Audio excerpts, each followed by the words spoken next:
Buenas noches, estimada docente. En esta noche le vamos a dar lo que es el examen oral sobre la reparación integral por los daños materiales. La reparación integral por daños materiales es un principio fundamental en el derecho ecuatoriano, cuyo objetivo es restituir a la víctima al estado anterior del daño, en la medida de lo posible. Este principio está consagrado en la Constitución de la República del Ecuador y desarrollado en diversas leyes y normativas que establecen los mecanismos y procedimientos para garantizar una compensación adecuada y justa a las víctimas.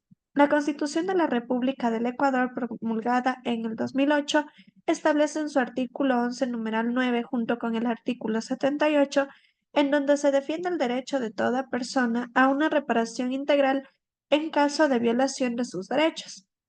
Este artículo sienta las bases para que las víctimas de daños materiales puedan acceder a una compensación completa que incluye la restitución, indemnización, rehabilitación, satisfacción y garantías de no repetición.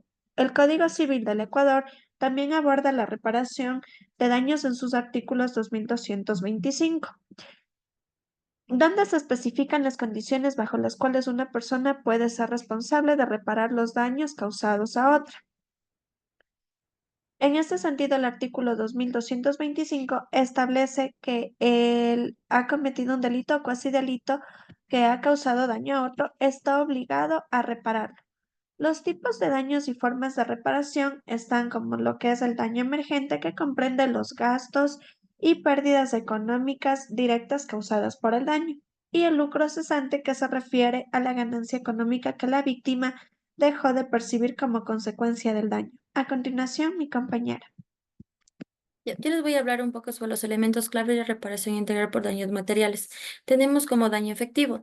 Esta debe existir una pérdida material concreta y comprobable, como la destrucción de un bien y la indemnización de su valor o la pérdida de ingresos. También tenemos el nexo causal, que esto debe existir una relación directa entre el acto ilícito o incumplimiento contractual y el daño sufrido. Es decir, el daño debe ser consecuencia directa de la acción u omisión de la otra persona. También tenemos la responsabilidad. La persona que causó el daño debe ser responsable legalmente. Eso implica que debe haber cometido un acto ilícito o incumplimiento de contrato. Ya, tenemos también la valorización del daño. Se debe determinar el valor económico exacto del daño sufrido para poder establecer la cantidad de la indemnización. También vamos a hablar un poco sobre qué abarca la reparación integral por daños materiales. Tenemos la pérdida del valor de un bien. Esto, si un bien ha sido dañado o destruido, se indemnizará el valor que tenía antes del daño. También tenemos los gastos de reparación. Se reembolsarán los gastos necesarios para reparar el bien dañado. Tenemos pérdida de ingreso. Si el daño ha causado una indemnización de los ingresos de la víctima, se indemnizará las pérdidas económicas sufridas. Ya, se podrán incluir otros gastos razonablemente relacionados como el daño, como gastos médicos o de transporte. Ya, siguiente, tenemos cómo se determina la cantidad de la indemnización. Ya, en esto tenemos la naturaleza del daño, que es la gravedad del daño y su impacto de la vida de la víctima. Tenemos valor del bien dañado, que es el valor de mercado del bien antes del daño. Tenemos gastos de reparación, que estos son los costos reales de reparar o reemplazar el bien. Tenemos pérdida de ingreso, que es la cantidad de ingreso que la víctima ha dejado de percibir. Y tenemos también otros elementos que pueden influir en la valorización del daño, que sería como el sufrimiento psicológico o la pérdida de oportunidades.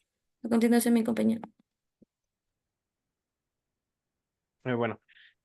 Como conclusión, les puedo mencionar que la importancia de la reparación integral es fundamental, ya que esta permite ayudar a la víctima. Y también que este tipo de mecanismos no solo están eh, legislados aquí en nuestro país, sino también de forma internacionalmente. En nuestro país a través del Código Orgánico Integral Penal o internacionalmente por la Corte Interamericana de Derechos Humanos, donde si se logra evidenciar que existió daño material, en ocasiones puntuales tiene que haber una indemnización, ya que es la reparación integral más adecuada, porque los daños materiales, si son muy graves, no puedes restituirlos. Por ende, existir una indemnización. Y así poder lograr la satisfacción de la víctima, que es lo fundamental de este tipo de reparaciones integrales. Para cerrar, mi compañera les va a dar un ejemplo sobre la reparación integral por daños materiales.